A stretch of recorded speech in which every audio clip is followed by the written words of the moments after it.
कि हमारी भारत जोड़ो न्याय यात्रा शुरू हो चुकी है। कल मकर संक्रांति के मौके पे इसकी शुरुआत हुई और राहुल जी ने जो वॉर मेमोरियल है वहाँ पे शहीदों को श्रद्धांजलि देते हुए, श्रद्धा सुमन अर्पित करते हुए इस यात्रा को शुरू किया। और आज हमारा यात्रा का दूसरा दिन है और मणिपुर से हम लोग अब नागालैंड की तरफ बढ़ रहे हैं। तो बहुत सारे लोगों के मन में 3 सवाल आ रहे हैं। पहला कि भारत जोड़ो यात्रा क्यों कर रहे हैं, दूसरा भारत जोड़ो न्याय यात्रा मणिपुर से क्यों शुरू किया जा रहा है, और तीसरा कि भारत जोड़ो न्याय यात्रा से हम क्या हासिल करना चाहते हैं। इस तीनों सवाल का हम अलग अलग जवाब देंगे, लेकिन इस पूरी यात्रा के संबंध में हम एक बात आप सबसे कहना चाहते हैं। जब देश में बह रही हो अन्याय की आंधी तो न्याय के लिए लड़ रहे हैं राहुल गांधी। ये इस यात्रा का मूल भाव है और इसी में सारी बात जो है वो निहित है।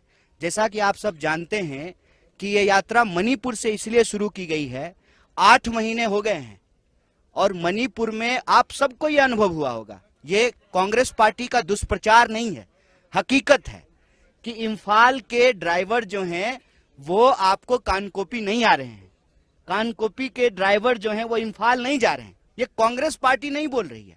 कांग्रेस पार्टी जब पार्लियामेंट में सवाल को उठा रही थी कि प्रधानमंत्री जी को मणिपुर पे जवाब देना चाहिए, देश के गृह मंत्री को इस मणिपुर के हालात पे जवाब देना चाहिए, तो आप देखिए कि किस तरीके से विपक्ष को बदनाम किया गया।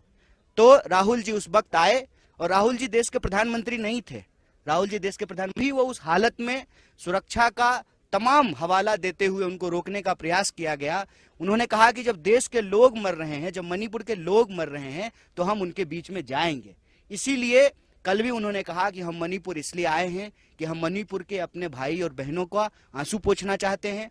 हम यहाँ पर जो हिंसा की स्थिति है, जो बंटवारा है, उसको समाप्त करके शांति स्थापित करना चाहते हैं। इसलिए